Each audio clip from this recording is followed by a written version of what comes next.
probably look your eyes solo. All right. Hi, I'm Austin Eartham. And I'm Taylor Patton, and welcome to the Kitchen Table Podcast. We're here to motivate, educate, and relate to you guys, sharing our stories, helping you to get 1% better in all areas of your life. Today's episode, we're going to be talking about how to change people's minds. We've talked on and on about this episode for 4 to 6 months now, and it's finally here. And I'll be honest, it's a hard one. Taylor's got a good story from today, though, so he'll elaborate on that. We'll talk a little bit from Harvard Business School and how they say to change people's minds. Also, we're going to have a great episode with Mr. Ben Baker again this Thursday that you will definitely want to check out from another perspective on how to change people's minds and why selling yourself might be important and building that relationship helps you to change people's mind and have an influence over them. For sure. Challenge recap last week was to sell something or sell yourself and be confident as you do it. There's just one thing that you're supposed to kind of put some effort into. What I thought for this is I had a kicking camp to run this weekend, and it's really hard to sell yourself for a long period of time when you are cold and want to go home. So I feel every day. So it's like a motivational piece. So I had to motivate myself to, like, hey, I'm here. The kids are going to get better. And my helper was sick, too. So I had to do everything by myself. And there's a lot of kids to get through with film. And my hand was literally frozen. But I had to bring it to everybody. And then I had everybody text me and stuff like that. And then it's really easy to just kind of blow them off and just be very general. But to get down to the details, it's worth the time. So I was trying to basically sell my job to have people have trust in me as we move forward, right? Right. Because, of course, I want a repeat customer, and I want them to get better, and they want to get better. And just overall, we build that relationship. So that's really what I focused on that comes to mind for the challenge this week. Shoot. I'm not gonna lie. I feel like I didn't spend really any time thinking about this. Sure, we have ups and downs. Which is unfortunate. I really didn't put it at the forefront. Yeah. That good. No news this week though, right?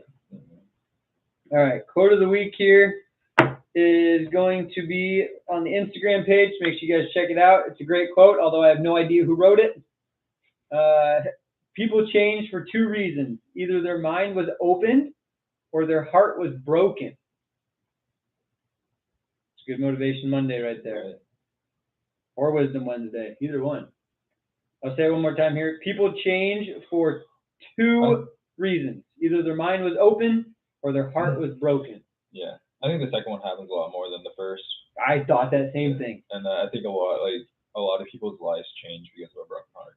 And I think it makes you your mind gets open because you had the broken heart. So something bad happens. Like, for instance, I hurt my groin, did bad at the camp a couple weeks ago. Yeah. And it's just like, okay, now what? And it kind of gets you in that mood of thinking and reflection. Right. Or if you lose a championship game, you start thinking, what's next? Or you get an injury, you think, okay. I'm glad. Sorry to interrupt. No, you're good. I'm glad you clarified. I was also thinking, a broken heart is more than just a broken relationship. Yeah. Or a failed relationship.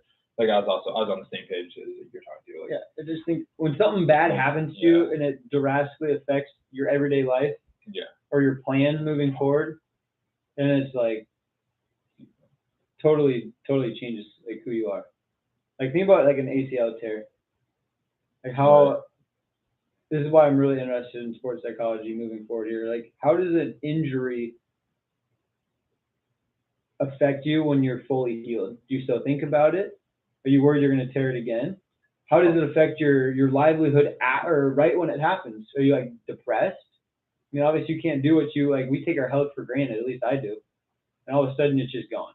Mm. It's amazing what you can't do when you're injured that you could do before. Yeah. Especially just general walking. So I'm feeling my knee hurt a month ago. Yeah.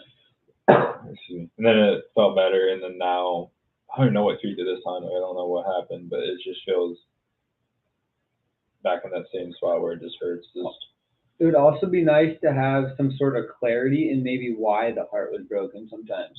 You know what I mean? Sometimes things happen and we have no idea why. It's a lot better if you're out there, you're squatting and your knee blows out. Okay, that's what caused it, right? So I have some sort of deficiency in my squat motion. But if you're just nagging injury, it could be overuse, it could be you're stressed out, it could be the muscle's weak. I mean, something's obviously a problem. It's just hard to know what. Yeah. I think that's why doctors mess up, because really it's hard to know. Exactly. Yeah, and I was like, that's such a great point. Is like a lot of times, like you never know why, like things happen, why people do what they do, and like we were talking at work, and to one of the kids, and that he was going through a tough time of like feeling like he was belonging, and how we talked about how like a lot of people left his life for like no reason. They kind of like just gave up or walked out. Like, and that's what we talk about. Is like people leave and people go, people come for like. Sometimes you don't even see the reason till way later in life. Sometimes you never know, but hardly ever really is it like your fault or your decision of why someone leaves your life. Yeah, and a lot of time it comes from the other person. And I think that the person who's usually hurt is the one who spends all their time thinking about it. Mm-hmm. And sometimes I was thinking about this week because I was trying to. That was bad, by the way. This week doesn't make sense. I was trying to plan our honeymoon that we're going to go on, and just plan it out in the details of how much it's going to cost. I'm excited for it. And yeah, you're excited to go on my honeymoon. I did ask my cousin. I was like, "Hey, you want to come on my honeymoon?" And she said, "Can I?" I was like, "No, that was just joking." But just to plan it, and it's really not worth having a headache over, because I want everything to be perfect, and I have this vision. But in all reality, it's not going to be perfect. And I think about, like, I'm trying to go to all the UN countries, all of them. I think there's like 199 or 259 or something, or 159. I'm trying to go to all of them. It's more like 159. The odds of doing that. So there's only, what, 197 countries? I don't know. Some of it. Only 197. Well, I'm trying to go to all of them. Like 196. 1 to 2. And either way, like, that's so unrealistic to go to. Like, if that's the only goal, to actually explore like deep in depth of every place is so not gonna happen. You take a few years to do it. Yeah, it's more like thinking about trying to plan every detail, and it just stresses you out. And it really shouldn't, because you should just go, and if it doesn't work out, then hey, it's not supposed to work out. Don't break my heart and leave that long. It's not gonna be that long. We gotta come back at some point. Don't have enough money. Yeah. You know what else I was thinking today? I started my new workout plan until the end of school, and so I about changed my mind during my workout. I was like, this sucks, and then I thought, like, this is why people don't change their minds. I was like, no, I gotta see it out and see what happens in the end. Sometimes when you're just convinced in your brain or in your heart, like, you think you can do one thing better, but you're not sure. But it's always easier just to stick with what you originally thought, because that probably goes from the heart. And if you reflect and you still get the same answer, then you must be on the right track.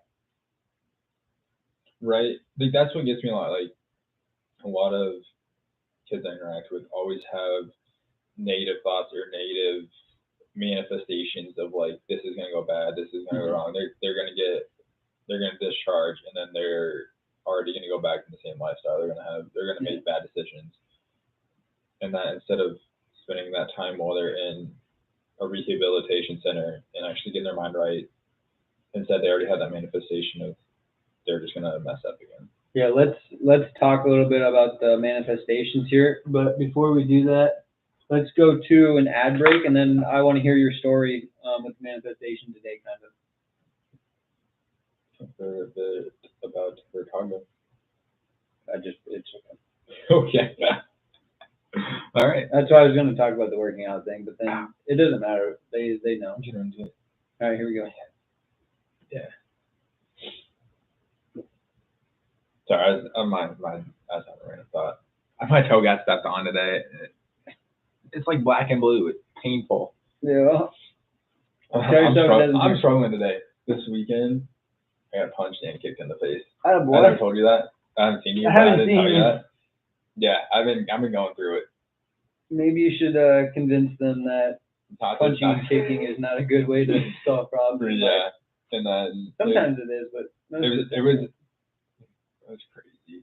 Was like it happened the day after my birthday, nice. But we restrained 4 kids on my birthday. That's why I wasn't home. Oh boy. Yeah. We're restraining. Yeah. We had to go hands on and all that. I don't know. It was wild. I was like, this is the most memorable birthday I probably will ever have. Hey, that's good. I'm glad you'll have. This here at Woodward Academy, having to deal with behaviors and issues. Yeah, something to craziness. Think about them. But anyway, what story was I telling? Sorry. About the manifestation, about what happened at work today with the kid, and how very difficult to change somebody's mind. Right. So a lot lately, a few kids have just been talking about how like their lives don't matter. It doesn't matter. And so tonight I stayed late just to talk to one of them, and he kept referring to life doesn't matter, and that like even though like he had this and this and this. I mean, he had a pretty tough life. He had to grow up pretty fast, and I think like he kind of just got to a point where he was like burnt out on trying, and especially the kid support circle wasn't supporting him anymore, or hasn't been supporting him in a few weeks, and so he's kind of gotten to a point where it's like, what's the point of life? Like, like I've been doing this, I've been progressing in this program in this rehabilitation center for X amount of weeks. Time. Yeah, they're not there for. Okay. Sometimes they can't be over there for a year or so, but usually they're just there for a few months. But then, so he's doing really well, and now he's kind of to a point where his external support system is kind of like stopped answering or kind of like falling through. Mm-hmm. And so now he's kind of at the point. He's like, what's the point of trying if my own family doesn't care or my own people don't care? And so it's in there and convincing. I was like, then you need to be the purpose. I was like, if your family stopped trying, then you still have family that you care about that isn't with them. And so convincing him or like telling him like life's hard. Life never gets easy. Like if you feel life's easy for 1-2 days, and then the third day, sounds big is coming. Yeah, and that there's another battle, there's another mountain to climb. There's always the next peak to see over. Mm-hmm. And then I was like, and right now, like you're just in a valley. I was like, just because it feels like you're just at the, what is it? Not the base. Is that the base of the mountain when you first start looking up? Yeah. And you're looking up. I was like, you just need to take one step at a time. It's probably hard. It's hard for him to see that. Though. Yeah, that's what I mean. And that was like his feedback. He's like, so all he sees is the mountain, and or all he sees, he doesn't see the light in the tunnel. All he sees is the black tunnel. And so kind of talking to him and I was like, after talking for a while, I kind of realized like his mind wasn't being changed. Like that night, like tonight, I wasn't gonna. Not one word could I say that was gonna be like an automatic epiphany. Mm-hmm. And I sat there we sat there for like 45 minutes, just kind of chit chatting and talking. And then I like hit me. I was like, okay, I can continue to sit here and talk, or I can let him like think on the words I've already said. Yeah, at some point it probably became like you were probably thinking like, I need to convince this guy to make sure I can go home tonight and he's gonna be awake tomorrow when I come back to work. Yeah, and that's when he said like, I'm done living. I'm giving up on life. That is the thought, and not that I think that he would do it, but I was like, suicide and like mental illness is a huge thing right now. Yeah, I think especially like looking down the barrel of not having anything in your support system and just looking at a staff team that isn't the same color as you, hasn't went through the same things as you, is very temporary in your life, as a lot of people do. So I think like relaxing that mental thought was challenging in my own life. Yeah.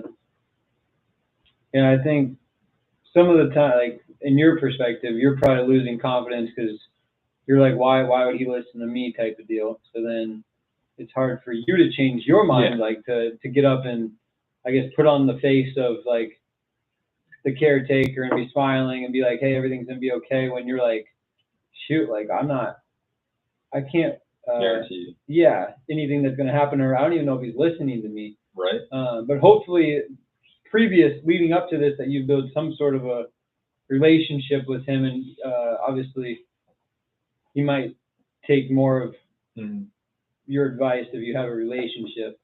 But it's so hard because when you're like locked in, it's so hard to think, like in his example, the mountain. It's so hard to not think about that huge mountain in front of you. When you're depressed, it's hard. Like you're just like, go outside for a walk, right? If somebody's depressed, go see the sunshine. It'll help you. Go do something you enjoy. They don't see the purpose of that. Right. That's why like we always talk about like the smallest victories can change your day. Yeah. Like just even like. But to get them to actually do that is so challenging. And that's why like lately I've been even like talking about like how even like getting out of bed is a victory. Brushing your teeth is a victory. Small victory. Yeah. Putting on clean clothes is a victory. But then doing that over and over and over again is very challenging. Like for instance, the last like 5 days, I feel like I've done nothing but run. Think.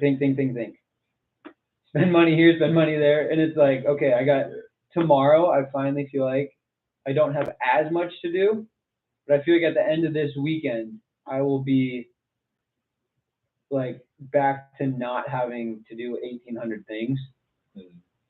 And so I really like, it's just like, okay, I get through this period today. Like, okay, school is done. I work out, and then I get a half hour to hang out before I need to go to bed tonight. You stress about that? I stress about it all the time. My schedule's like a big thing. Like I stress about, and just getting things organized and together and having it be smooth. I always wish that I think I use it as a 100-meter dash. Those who run the 100-meter dash don't care about anything except for running a 100-meter dash, right? You do a couple plyo box jumps, you do a couple sprints. Like your workout every day can be an hour and a half long maximum. And if that's all you care about, you go home, you chill out, nothing else matters. You just care about running a 100-meter dash. I wish I could be that person. I was writing it down the other day, but I'm called to do, I think, more than that. So that's just kind of who I am, which is fine, because God won't give you something that you can't handle, and some of it I bring on myself as well. But back to like me, I need to convince myself that it's okay to not do this today. Like I can do it tomorrow. You know what I mean? Like the OCD kicks in. And so like that's one thing that's hard to make that decision day in, day out, over and over again. Just like when you start talking to the kid, you lose confidence in yourself, and you're like, I can't maybe relate to this kid as much as he needs me to, or it's like, how much time and effort do I do this every day? Like at week 3, you're going to be like, dude, we're at the same point we were like 3 weeks ago, and it's going to get frustrating. But then the other side of that is he's still alive, so you're still winning technically. Right. And deeper different than that. Like, I know I tell the same kids, I don't care to talk. If I didn't have to talk all day at work, I'd be the happiest man. I was like, but I will continuously say about the same 10 things over and over and over again until it starts clicking in people's minds. And some of it's about the fight too. Like I'm just a person, like I'm not very good at, I guess, giving up. Like, I'll keep going no matter how much crap I got to go through. I think that is eventually when you change people's minds or their perspective. Because eventually, like, think about nagging your parents as a kid. Can I do this? Can I do this? No. Finally, fine, right? It happens all the time. So if we can do that in a positive light, and some people are going to quit. Like if you're a coach and they're running sprints and eventually a kid just can't handle it, they'll go find something else to do in their life. Yeah. And then it kind of like what we talked about, just giving them a sense of a purpose. Yeah. And how you got to give them a reason to live or come back tomorrow. You know what I mean? Yeah. And that one little thing at the end can make a big difference. Like, hey, good job today. That's kind of like what I was saying. I was like, live for yourself today. I was like, you have all these people that kind of given up on you. I was like, that doesn't mean you have to give up on yourself. Yeah, like live for yourself today. Mm-hmm. That's something that he can control also. Yeah, that's what I'm saying. I was like, you can't control other people walking in and walking in your life. But you can't control if you walk in and walk out of your life. Yeah. And another thing I think would be important to say, you don't need to say like, I'm going to be here always, but like, maybe like, I'm here right now. Because then it's not like I'm going to leave in 6 months or I'm going to leave in a year or whatever. Like, it's not like you got to be best friends for life, but it's just like, I'm here now if you need somebody to talk to or whatever. Right. And a lot of kids won't talk, but if you keep coming back over and over, that still builds that relationship and that trust. And I think Ben will hit a lot about this on Thursday as well. But if kids just sit on things, or like any big decision, everybody always weighs, right? We always sit on it, go for it. But when we sit on it, we have this come to Jesus moment normally of, this is what I'm going to do, and I'm going to live with it. Or it could be you know what, I have no idea, but I'm going to do this. And either way, that's still a moment where you decide, because the stress of you having to decide something is gone. That's why there's this, I wish I could remember his name. There's this guy who tries to make life really simple. He has the same wardrobe every single day. He does the same thing every single day, eats the same thing, because he eliminates choices in his life. Now, some people would say that's really boring. Like, for me, that'd be great. I love routine. I do bad when it's not routine. But if you have the same thing, you eliminate choice. And it's easy. Which, then it just falls into, it's no longer like tasking or like wearing, it doesn't wear you down. If you don't make a choice, then it doesn't wear you down because you have to make a decision on. But on the flip side, it's harder to change my mind then if you're in a routine. It's harder to get out of it too. Yeah. So some balance. Again, my mom always says life is all about balance. Yeah. So I think that's probably some of it. Again, it depends, like, your goals, your ambitions, what your life is set up to be. Sometimes eating the same thing for 13 years isn't a bad thing. Well, it depends. Steve Jobs tried to just eat apples, and eventually his stomach just ate it. His stomach ate himself. And now we're here. Yeah, now we are. Yeah. But sometimes you do gotta, like, I think you need balance, but also sometimes you need, back to this kid, I guess. At some point, he's gonna need somebody else. Like, let's say he gets out of the program and he goes back home. He's gonna need somebody, whether that's a friend, whether that's a parent, to even if it's just like a manipulation that, hey, you should try this or do this. I was listening to a podcast today, and the guy was like, bring your kids everywhere. Of course, not to like adult only things, but take your kids everywhere. Take them to the mall. Take them to the gym with you. Have them come to work with you at the end if they can, because they're gonna figure stuff out more and they're gonna find some sort of passion. And that way they're occupied with something, so their mind's more open. The more you know about the world, the more open your mind will be, just naturally.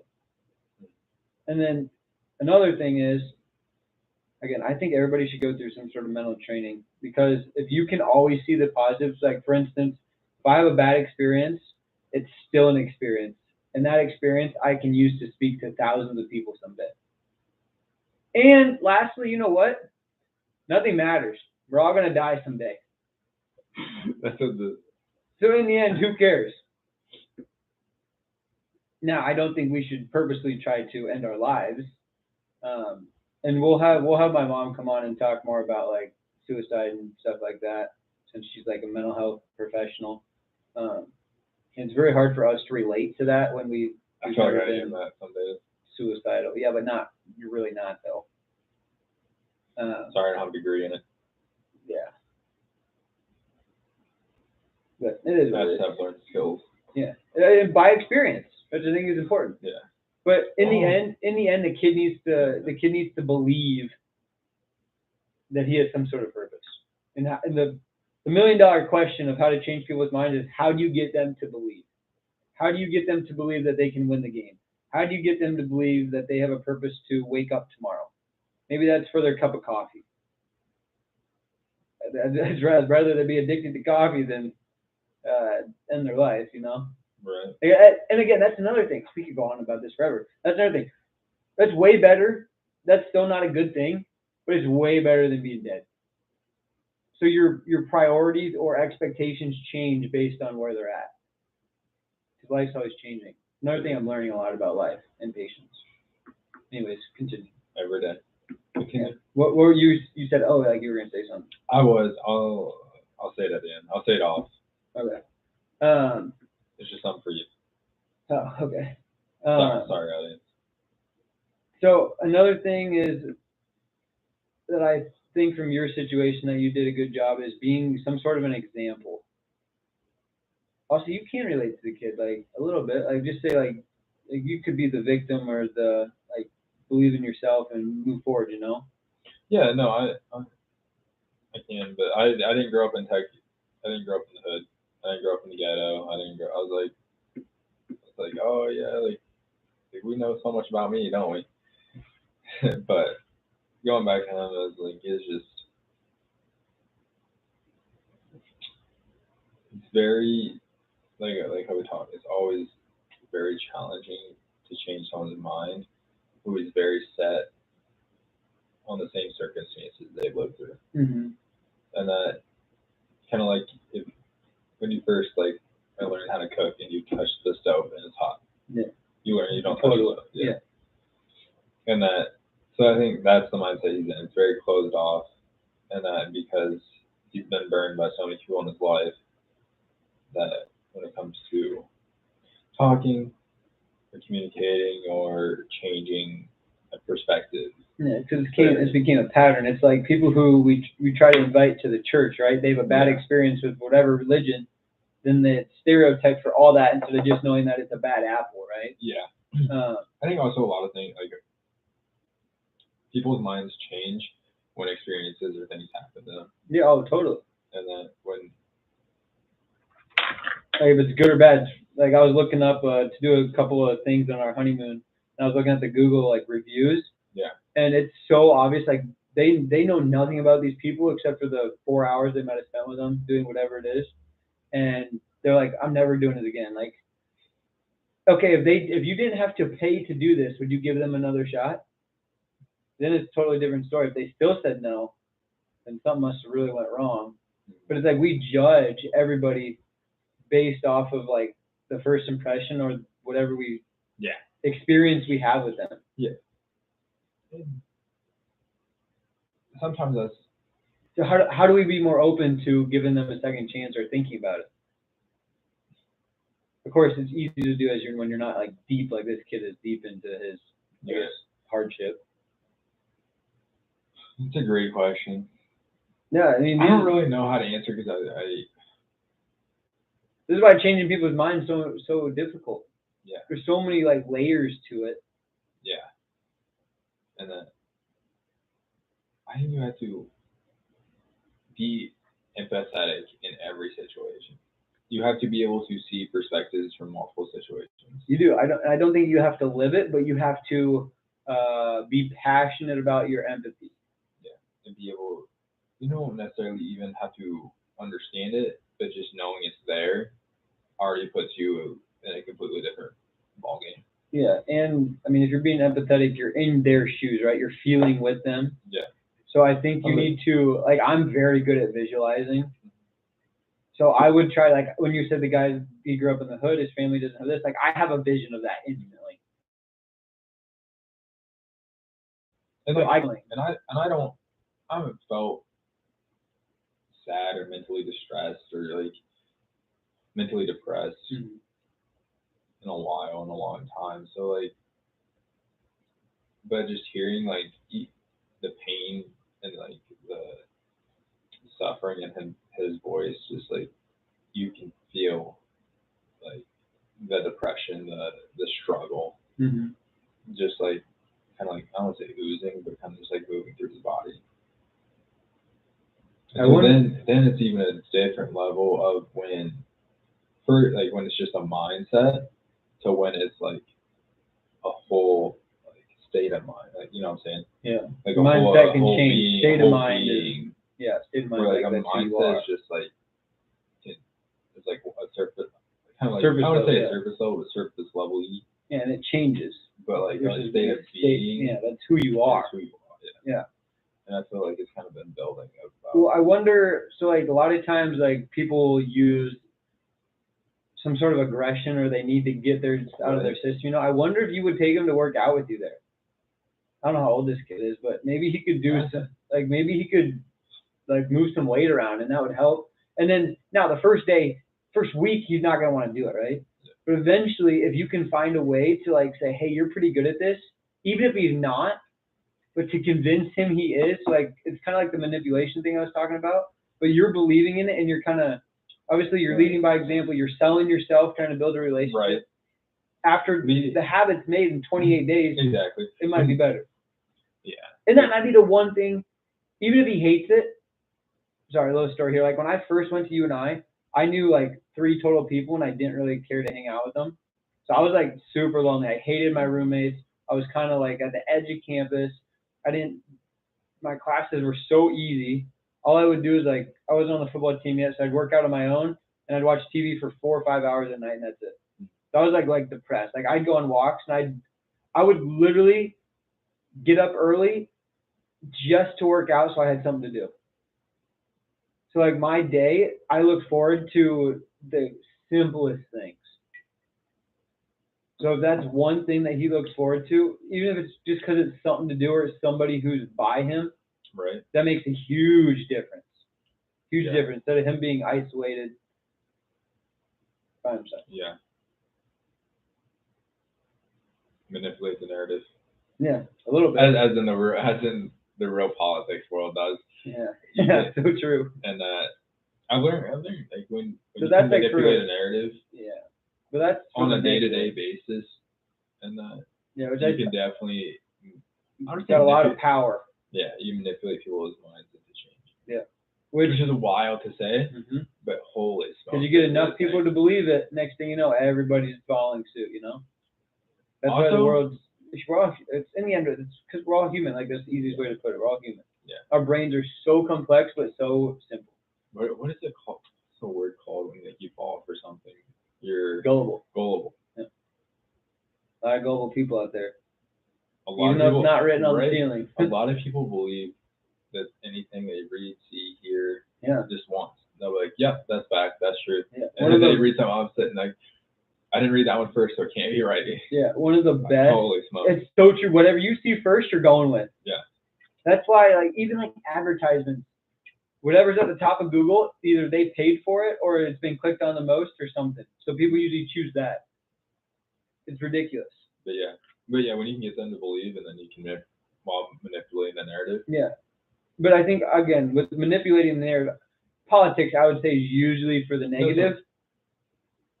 That's what I'm saying. You can manipulate like that's what I'm saying. Like when you manipulate the positive, is like Yeah, so much better then. Yeah, like manipulating. I don't say manipulating kids, but like manipulating.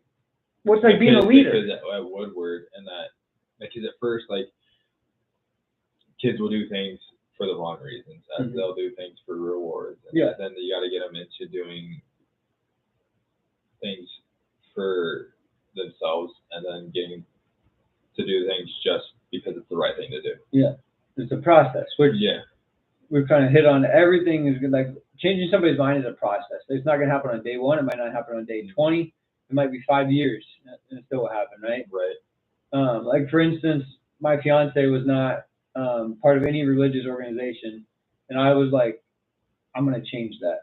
At first, we were just kind of like, it was just fine, and then it became like a serious discussion topic, and then I was like, I'm going to change it. And a lot of people I talked to were like, that could take a long time. Yeah, it could, but I believe it's going to happen. But day 1 or day 500, I was going to keep going, and I'll still keep going, because everybody can grow spiritually, I think, every single day. But if you believe it, and you show that example, and you go through the process with them, then it kind of becomes like your livelihood too, which I think is really good. I also had something else to say, but I don't remember. Something with your story. Manipulating for the good. Also, the world is just a better place if you're positive. Like, why be negative? You know what I mean? That's what you're taught. Yeah, we see so much. Oh, the most important school topic in science is how to decipher like websites and fake news versus like factual information. Because it's everything out there right now is all over the place. Right.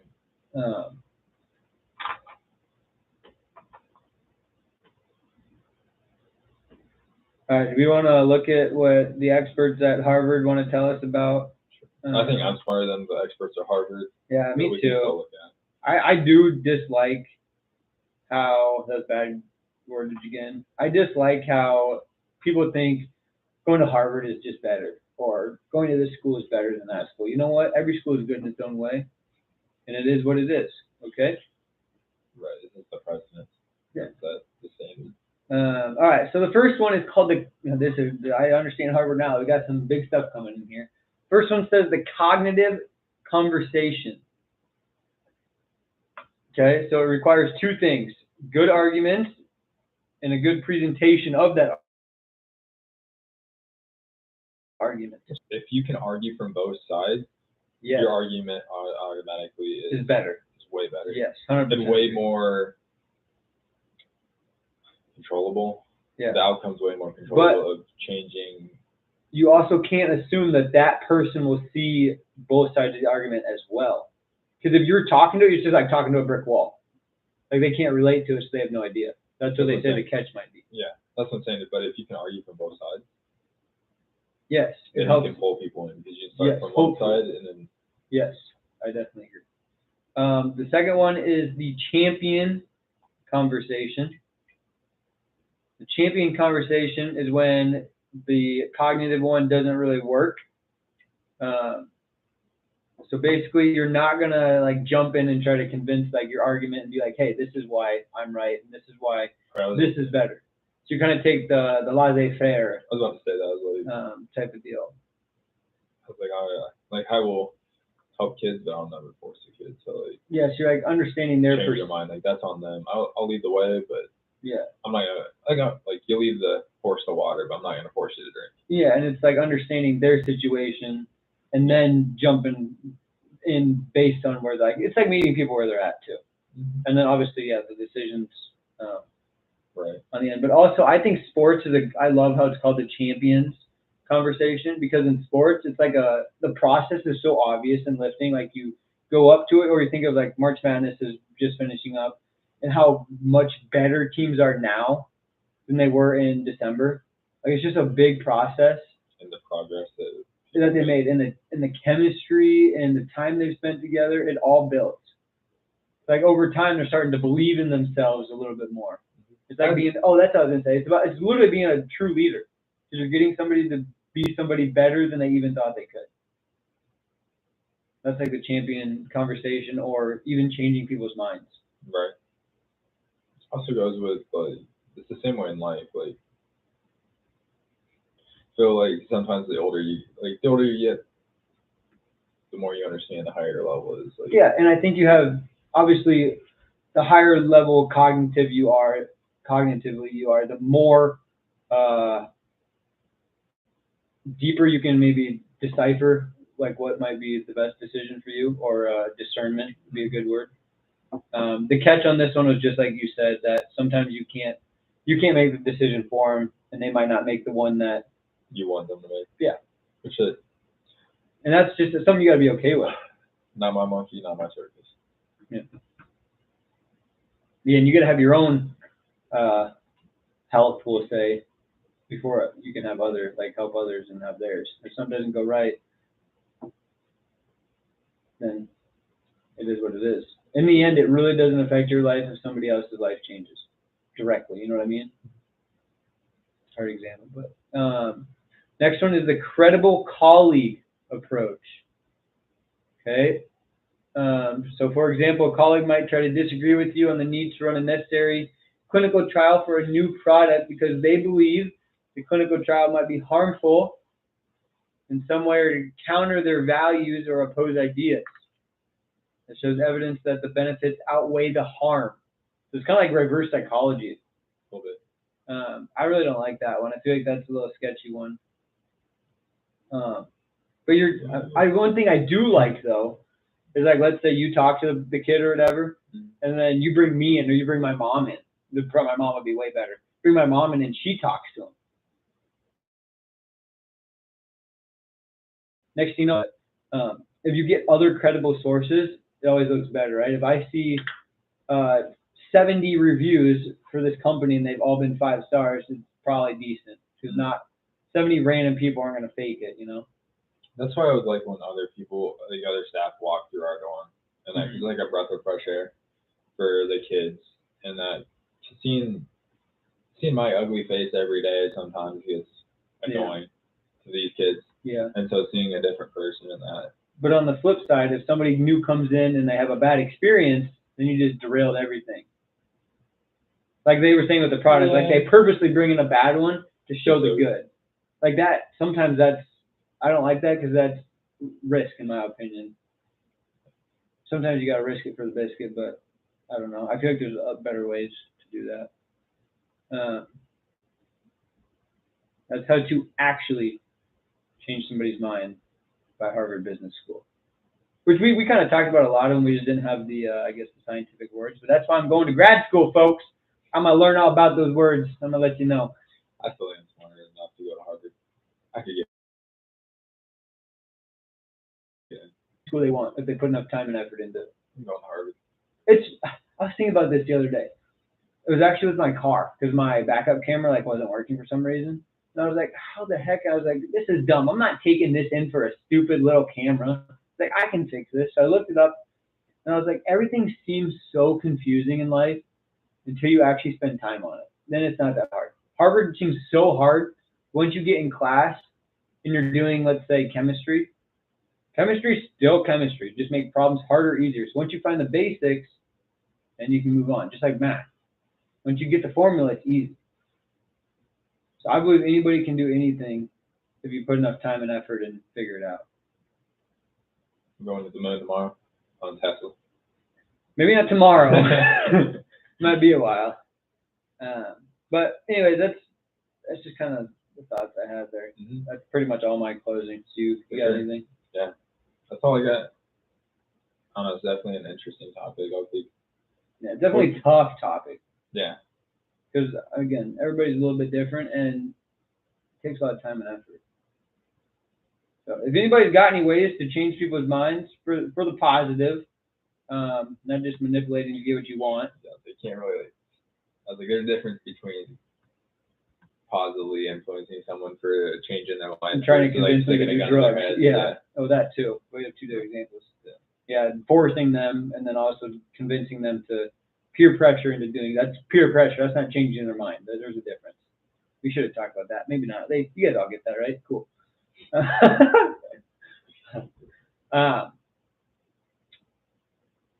Well, should we end it there? All right, cool. Don't forget to tune in on Thursday. Ben will have another perspective on how to change people's minds. We'll probably bring this topic back a little bit over and over as we go. Again, because it comes up in everyday life, I feel like. For sure. Challenge of the week. Oh, yeah. Good point. What? I was going to say, let's change it. Okay. If you're changing it, I'm listening. Let's just, because, I mean, if you're being passionate about something, they're trying to help people this week, then you're trying to change your mind. I like being passionate about that. But I guess it's a very big challenge. Be passionate about trying to help somebody, or try to see both sides of the argument. Yep. Or just go back to our leadership episode and just be a leader for a week. There we go. That encompasses everything. You're trying to be a better person. Everybody's learning. Everything's kumbaya. Sure. I don't know about that word, but if everything is kumbaya, everything in the world would be all right. But here we are. It could be if you think it is. Just for 1 second. Is it Frabas or Frabas? Or neither? Probably neither, to be honest. It's a movie, Anger Management. You gotta change people's minds in that. Right. It's a great movie. It is. I have it actually on DVD back in the day. It's like Cannonball Run. Everybody go watch Cannonball Run. It's a great movie. Okay, on that before Austin spits out any dumber ideas. I'll see you on Thursday. Thanks for listening. Love you. Bye.